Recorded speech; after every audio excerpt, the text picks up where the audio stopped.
Shalom, selamat jumpa Bapak Ibu sekalian. Kita senang berjumpa malam ini. Secara khusus kita akan mempersiapkan diri memasuki Jumat Agung dan Paskah yang akan kita lakukan beberapa hari yang akan datang. Dan tentu pada masa-masa sebelum kita masuk Paskah ini adalah sangat baik kalau kita merenungkan firman Tuhan yang berhubungan dengan peristiwa Jumat Agung dan Paskah itu sendiri.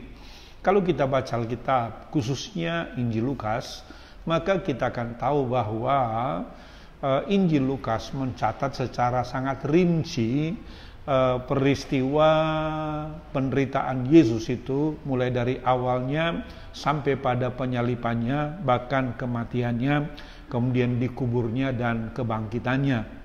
Dan yang sangat menarik, kalau kita baca Injil Lukas pasal 22, maka dapat kita simpulkan bahwa sebetulnya Yesus bisa mengetahui secara persis apa yang akan dialaminya, apa yang akan dijalaninya.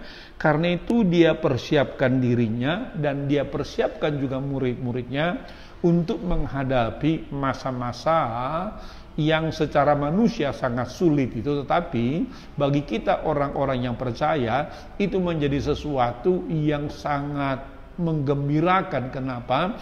Karena dengan pengorbanan Yesus, dengan matinya Yesus di kayu salib, maka dia menebus kita dari dosa-dosa kita sekalian. Seperti saya katakan tadi bahwa Yesus sudah mengetahui secara persis apa-apa yang akan dijalaninya dalam masa-masa sengsaranya itu. Karena itu kalau kita lihat dalam Injil Lukas pasal 21, jelas sekali di sana dituliskan mulai dari urutan peristiwa ini diawali dari mendekatnya hari Paskah. Paskah dalam pengertian peringatan Paskah menurut perjanjian lama. Mungkin perlu saya sampaikan kepada kita dulu bahwa kalau dikatakan di sana Yesus hendak makan Paskah, merayakan Paskah, itu bukan Paskah seperti yang kita pahami sekarang ini. Tapi Paskah menurut perjanjian lama adalah peringatan keluarnya orang Israel dari perbudakan di Mesir, di mana pada malam itu Tuhan menyuruh mereka untuk memotong domba Paskah, lalu kemudian darahnya dioleskan di atas pintu rumah mereka masing-masing. Karena malam itu menjadi sebuah malam yang sangat mencekam, karena setiap pintu rumah yang tidak ada darahnya, maka malaikat maut itu akan membunuh setiap anak-anak sulung yang ada di rumah itu, baik anak sulung manusia maupun anak sulung binatang. Itu menjadi sesuatu peristiwa yang sangat mengerikan pada saat itu. Kenapa? Karena kalau misalnya katakanlah seorang suami adalah anak sulung, seorang istrinya adalah anak sulung, lalu kemudian dia punya anak sulung, maka terjadi kematian beruntun pada malam itu ketika malaikat maut itu membunuh orang-orang yang di atas pintu rumahnya tidak ada olesan darah. Itulah yang diperingati oleh Yesus dan murid-muridnya pada pembacaan kita dalam Injil Lukas pasal 22 ini. Di sana dikatakan ada persiapan Paskah pada saat itu, sehingga murid-muridnya disuruh oleh Yesus untuk mempersiapkan perayaan Paskah pada saat itu. Tapi sisi yang lain juga ada imam-imam kepala, imam-imam besar yang sedang mencari jalan untuk menangkap, membunuh Yesus. Dan karena itu pada sisi lain ini mereka mencari cara bagaimana caranya supaya mereka bisa menangkap dan membunuh Yesus itu. Dan Alkitab mencatat dengan sangat jelas, maka ketika imam-imam kepala dan ahli-ahli Taurat mencari jalan bagaimana mereka membunuh Yesus, maka tiba-tiba mereka menemukan seorang murid Yesus yang bernama Yudas Iskariot, di mana Yudas Iskariot ini datang kepada imam-imam kepala dan ahli-ahli Taurat. Dia memberitahukan kepada imam-imam kepala dan ahli-ahli Taurat ini bahwa dia bisa membawa mereka untuk menangkap dan membunuh Yesus. Lalu kemudian dikatakan dalam Alkitab ini, waktu itu imam-imam kepala dan ahli-ahli Taurat itu sangat bergembira. Disebutkan dalam Injil Lukas pasal 22 ayatnya yang kelima, mereka sangat bergembira dan bermufakat untuk memberikan sejumlah besar uang kepada Yudas Iskariot, karena Yudas Iskariot akan membawa mereka untuk menemui Yesus dan menangkap Yesus serta hendak membunuhnya. Bapak Ibu sekalian, pada sisi yang lain tadi Yesus dan murid-murid yang lain sedang mempersiapkan makan Paskah pada malam itu. Di sana dikatakan bahwa dalam ayat 8 Injil Lukas pasal 22 ini dikatakan di sana, lalu Yesus menyuruh Petrus dan Yohanes, katanya, pergilah, persiapkanlah perjamuan Paskah bagi kita supaya kita makan. Lalu mereka berkata, dari manakah kami, di manakah akan kami persiapkan itu, dan di manakah engkau menghendaki kita mempersiapkannya? Maka Yesus juga dengan sangat jelas mengatakan begini, nanti kamu pergi saja, lalu apabila kau masuk ke kota dan kau bertemu dengan seorang yang membawa kendi berisi air, ikutlah dia ke dalam rumahnya, lalu kemudian kamu katakan kepada orang itu bahwa guru hendak meminjam rumahmu untuk kami melakukan perayaan Paskah bersama-sama. Dan dia nanti akan menunjukkan kepada kalian di ruangan mana kita akan melakukan makan Paskah itu, dan persis betul dibawalah mereka ke sebuah ruang atas di mana mereka merayakan perayaan Paskah pada saat itu. Nah, Bapak Ibu sekalian, kalau kita lihat ini, pasti ini bagi Yesus satu sisi adalah sebuah kegalauan yang luar biasa, karena dia tahu ini adalah saat-saat terakhir di mana dia akan bersama-sama dengan murid-muridnya. Tapi sisi yang lain, mungkin murid-murid yang belum tahu apa-apa, mereka mempersiapkan saja seperti yang Yesus suruh kepada mereka. Mereka persiapkan semuanya, lalu kemudian sampailah mereka ke ruang atas di mana mereka melakukan perjamuan malam itu. Lalu malam itu sebelum ritual perayaan Paskah itu dilakukan oleh Yesus dan murid-muridnya, ada kalimat-kalimat yang sangat mengharukan di sana yang disampaikan oleh Yesus kepada murid-muridnya, yang kalau kita bayangkan itu pasti disampaikan dengan penuh keharuan yang luar biasa. Dia mengatakan dalam Lukas pasal 22 ayat 5, dia katakan, disebutkan di sana begini, aku sangat rindu makan Paskah ini bersama-sama dengan kamu sebelum aku menderita. Coba Bapak Ibu sekalian bayangkan, dia sudah tahu persis bahwa sebentar lagi dia akan menderita, sehingga di tengah-tengah perayaan Paskah, makan Paskah yang hendak mereka lakukan itu, dia ungkapkan kepada murid-muridnya, aku sangat rindu makan Paskah ini bersama-sama dengan kamu sebelum aku menderita. Dia berkata, sebab aku berkata kepadamu, aku tidak akan memakannya lagi sampai, dikatakan di sana, sampai ia beroleh penggenapannya dalam kerajaan surga. Ayat 17 dikatakan di sana, kemudian ia mengambil sebuah cawan, mengucap syukur dan lalu berkata, ambillah, bagikanlah di antara kamu. Sebab aku berkata kepadamu, mulai dari sekarang aku tidak akan minum lagi hasil pokok anggur sampai kerajaan Allah telah datang. Bapak Ibu sekalian, kalau kita visualisasikan peristiwa ini, maka saya melihat ini, Yesus sebagai manusia pada saat itu pasti dilanda oleh kegalauan yang luar biasa satu sisi. Sehingga dia berkata kepada muridnya kerinduannya yang luar biasa. Dia katakan kepada murid-muridnya bagaimana ia tidak akan makan Paskah lagi bersama dengan murid-muridnya di dunia ini.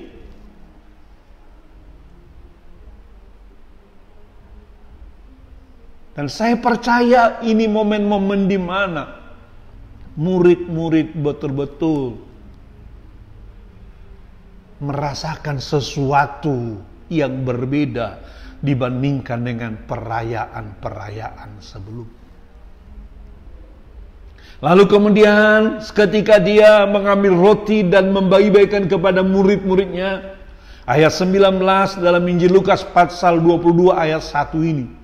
Dia katakan ketika dia ambil roti, disebutkan di sana, lalu ia mengambil roti, mengucap syukur, memecah-mecahkannya dan memberikannya kepada mereka, katanya, inilah tubuhku yang diserahkan bagi kamu. Perbuatlah ini menjadi peringatan akan aku. Bapak Ibu sekalian, saya percaya inilah yang mendasari kenapa kita melakukan perjamuan kudus. Inilah yang mendasari mengapa kita melakukan perjamuan kudus. Kenapa? Karena setiap kali kita masuk perjamuan kudus, kata-kata ini adalah kata-kata yang kita ucapkan di mana Yesus berkata, inilah tubuhku yang diserahkan bagi kamu.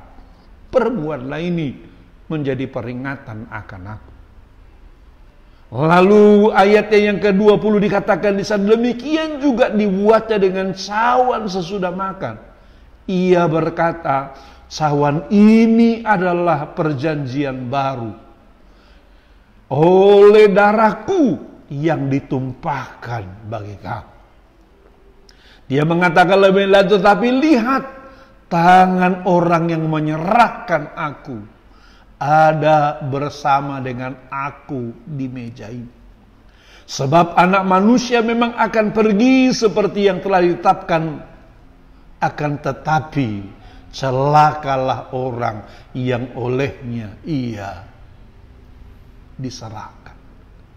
Bapak Ibu sekalian, saya melihat ini sebagai sebuah momen yang sangat mengharukan, yang harus kita renungkan pada masa raya menjelang Jumat Agung ini. Bahwa ternyata Tuhan sangat mengasihi kita. Tuhan sangat mengasihi orang-orang yang berdosa. Tuhan sangat mengasihi murid-muridnya di mana disimbolisasikan lewat makan Paskah ini bahwa dia serahkan tubuh dan darahnya bagi saudara. Dia serahkan tubuh dan darahnya bagi saya supaya apa? Supaya kita yang seharusnya mati oleh karena dosa kita tidak mati lagi. Kenapa? Dia sudah mati menebus engkau, menebus saya dan menebus kita sekalian. Karena itu saya melihat bahwa menjelang peringatan Jumat Agung ini, masing-masing kita harus betul-betul menghayati pengorbanan Yesus ini. Ini bukanlah sebuah perayaan biasa. Ini bukanlah sebuah ritual agama biasa. Ini sebuah demonstrasi kasih Allah yang luar biasa, yang diberikan bagi saudara, yang diberikan bagi saya, yang diberikan bagi setiap kita. Apalagi pada hari-hari ini saya kira momentum ini menjadi momentum yang lebih luar biasa lagi kita hayati. Kenapa? Karena hari-hari ini kita sedang dihadapkan kepada coronavirus yang telah memporak-porandakan segala sesuatu.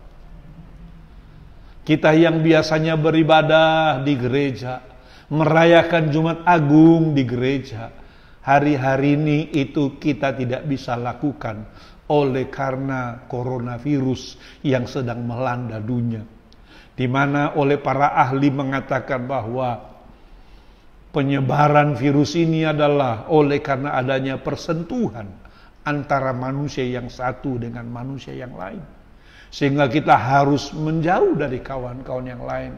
Bukan karena kita tidak mengasihi mereka, tetapi ini adalah upaya untuk memutus mata rantai penyebaran dari virus ini.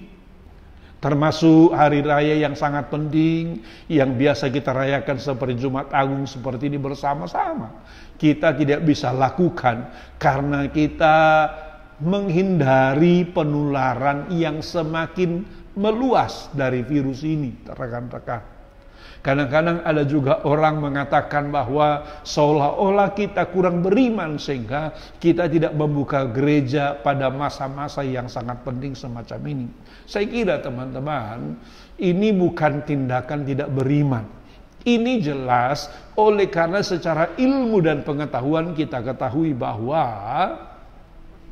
penyebaran virus ini adalah oleh karena persentuhan antara manusia satu dengan manusia yang lain, dan karena itu kita perlu membuat jarak yang oleh pemerintah dikatakan kita perlu melakukan social distancing atau physical distancing. Ada jarak, kenapa? Karena virus ini sekali lagi menyebar tadi lewat air liur yang terbercik ketika seseorang batuk atau bahkan ketika seseorang juga berbicara, sehingga ketika air liurnya yang sudah terpapar virus itu kena orang lain, maka orang lain juga akan kena virus ini. Ini yang membuat kita tidak bisa melakukan ritual-ritual seperti biasa, rekan-rekan. Karena itu biarlah kita betul-betul menghayati Jumat Agung pengorbanan Kristus ini seperti yang dikisahkan dalam firman ini, di mana Kristus dengan kesadaran penuh dia rela mengemban tugas Bapaknya, apapun resiko yang harus dia tanggung, penderitaan yang luar biasa. Dan yang menarik sekali adalah di sini dia tahu persis siapa yang akan menyerahkannya. Tetapi sama sekali dia tidak menunjukkan kebencian kepada orang itu. Dikatakan di sana ketika mereka saling menyelupkan tadi roti ke dalam cawan itu, dia mengatakan dengan sangat jelas, tetapi lihat, tangan orang yang menyerahkan aku ada bersama dengan aku di meja ini. Wow. Coba saudara bayangkan, kalau kau tahu ada orang yang sedang mengkhianati engkau, ada orang yang sedang mencelakakan engkau, dan kau tahu orang itu, dia sedang bersama-sama dengan engkau. Bisakah kita bertindak seperti Yesus ini? Dia tidak menuding-nuding Yudas. Dia tidak memarah-marah Yudas dengan berkata, Yudas, telah sekian lama kau bersama-sama dengan saya. Kau telah kupercayakan sebagai orang yang memegang pundi-pundi perbenaran selama ini. Kenapa kau begitu tega hendak menyerahkan aku, menjual aku kepada imam-imam kepala dan ahli Taurat ini? Sama sekali tidak ada ekspresi kebencian, kemarahan yang muncul dalam dirinya. Dia hanya mengatakan kepada murid-muridnya sebagai sinyal kepada murid-muridnya, lihat, tangan orang yang menyerahkan aku ada bersama-sama dengan aku di meja ini. Tapi dia juga sekaligus memberikan semacam sinyal kepada Yudas. Dia berkata, sebab memang aku akan pergi seperti yang telah ditetapkan. Dia berkata, akan tetapi celakalah orang yang olehnya ia diserahkan. Dia berikan sinyal yang sangat kuat kepada Yudas Iskariot.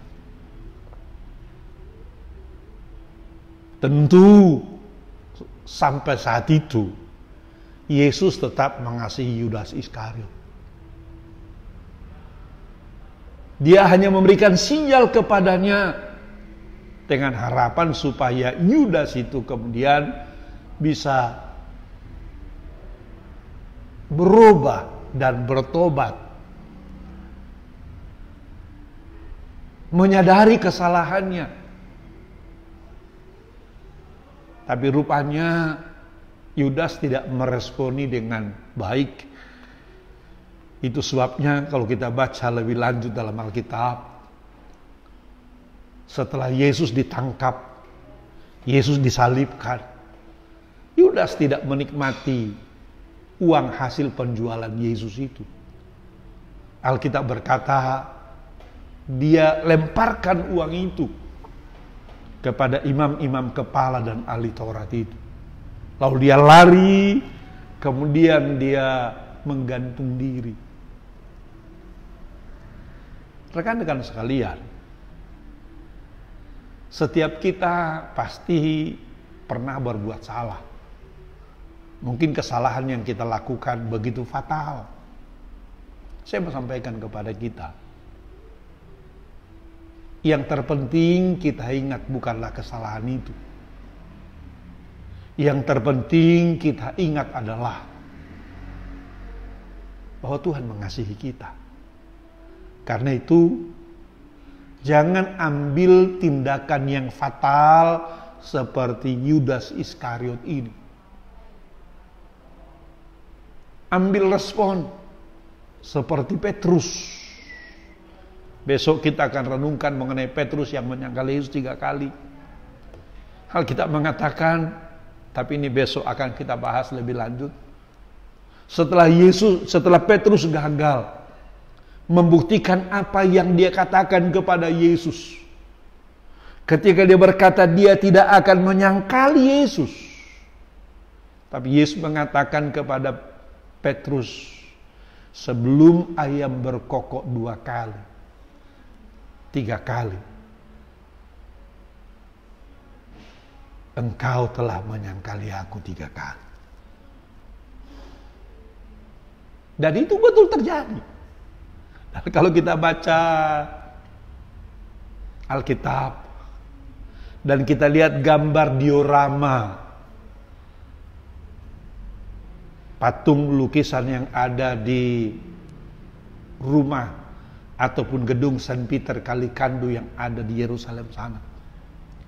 Di sana digambarkan dengan sangat jelas ketika Petrus telah menyangkal Yesus 3 kali, ayam berkokok. Pada momen-momen yang genting itu, Yesus menoleh kepada Petrus. Saya bayangkan pasti hati Petrus begitu hancur pada saat itu, begitu galau pada saat itu. Kenapa? Karena apa yang dia katakan kepada sang guru, kepada Yesus, sekalipun aku harus mati oleh karena engkau, aku tidak akan menyangkal engkau. Tapi ternyata apa yang terjadi? Dia sangkal Yesus. Tapi yang saya katakan kepada kita tadi adalah perbedaan respon. Yudas setelah dia melakukan kesalahan tadi, menjual Yesus, maka dia lari dan gantung diri. Sementara Petrus setelah dia melakukan kesalahan menyangkal Yesus 3 kali, dia tidak lari. Dia menangis terseduh-seduh, menyesali perbuatannya. Tapi yang menarik adalah dia tetap bersama-sama dengan murid-murid yang lain. Itu sebabnya kita baca dengan dalam Alkitab dengan sangat jelas, Petrus tetap mengikuti Yesus. Melihat semua prosesi itu. Bahkan ketika murid-murid lain juga berkumpul, dia juga berkumpul bersama-sama dengan murid-murid lain. Bahkan ketika murid-murid lain juga meninggalkan panggilannya, Petrus masih ada di sana. Dan yang menarik kita lihat adalah setelah kematian Yesus, setelah dia dikubur, setelah dia bangkit dari antara orang mati, maka dia menjumpai murid-muridnya. Dan secara khusus dia menjumpai Petrus. dengan mengatakan, Simon anak Yohanes, apakah engkau mengasihi aku? Dia ucapkan kalimat itu 3 kali berulang-ulang. Setelah diucapkan kalimat itu 3 kali berulang-ulang, maka Petrus juga mengatakan hal yang sama. Benar Tuhan, engkau tahu bahwa aku sangat mengasihi engkau.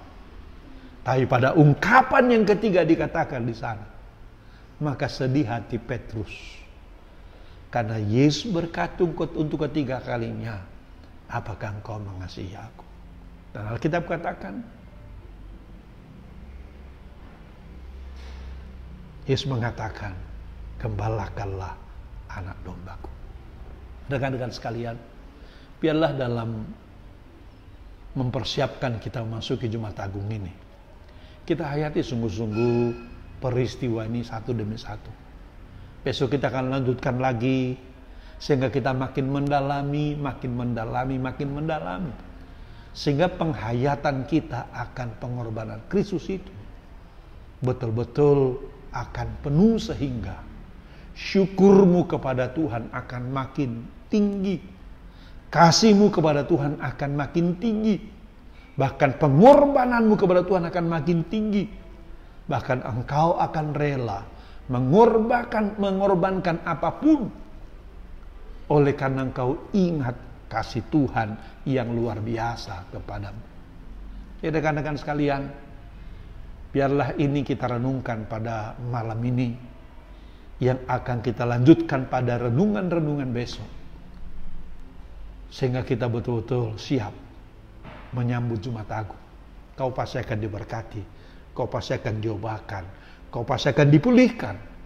Bahkan saya mau sampaikan kepadamu pada hari-hari ini, kalau engkau hari-hari ini sedang galau dengan hidupmu, sedang galau dengan situasi dan kondisi ini, saya mau katakan kepadamu, ada Yesus yang sangat mengasihi engkau di sampingmu sekarang ini. Dia pasti akan jamah engkau, dia pasti akan lawat engkau, dia pasti akan ubahkan keadaanmu yang sulit itu, dan engkau akan mengalami kuasa, kemuliaan, dan kebesaran nama Tuhan. Malam ini, sebelum saya akhiri live ini, saya rindu berdoa bagi saudara-saudara. Bawa bebanmu kepada Tuhan, bawa persoalanmu kepada Tuhan. Mungkin hari-hari ini engkau sedang susah, sedang sulit, sedang dalam situasi yang dilematis. Saya mau katakan kepadamu, Tuhan sanggup menolong engkau, Tuhan sanggup menjamah engkau, dan memberikan kemenangan dan mujizat kepadamu. Ayo kita berdoa. Tuhan Yesus, bersama-sama dengan rekan-rekan yang menyaksikan live ini, kami panjatkan doa dan puji syukur kepada Tuhan. Karena melalui perenungan ini kami lihat betapa Engkau mengasihi kami, betapa Engkau mengorbankan seluruh hidup untuk kami, sehingga kami yang seharusnya mati karena dosa kami tidak mati lagi, melainkan kami hidup menjadi warga kerajaan surga. Hari ini di hadapan-Mu ada umat-Mu, orang-orang yang percaya kepada-Mu Tuhan. Mungkin mereka sekarang sedang punya masalah, punya persoalan, baik masalah pribadi, masalah rumah tangga, masalah pekerjaan, masalah keuangan, masalah finansial. Tuhan, secara manusia kami tidak bisa menolong diri kami. Secara manusia kami tidak mampu menolong diri kami, bahkan khususnya juga terhadap virus yang sedang melanda dunia ini. Kami hanya mengandalkan Engkau Tuhan. Karena itu mari lawat setiap umat-Mu, jamah setiap mereka, berikan keyakinan dan teguh dalam diri mereka bahwa Engkau Tuhan akan selalu bersama-sama dengan mereka, memberikan kemenangan dan mujizat bagi setiap mereka, orang-orang yang percaya dan berharap kepada Tuhan. Dalam nama Yesus, mujizat sudah menjadi bagian saudara. Haleluya, haleluya, haleluya. Amin, amin, amin. Tuhan berkati.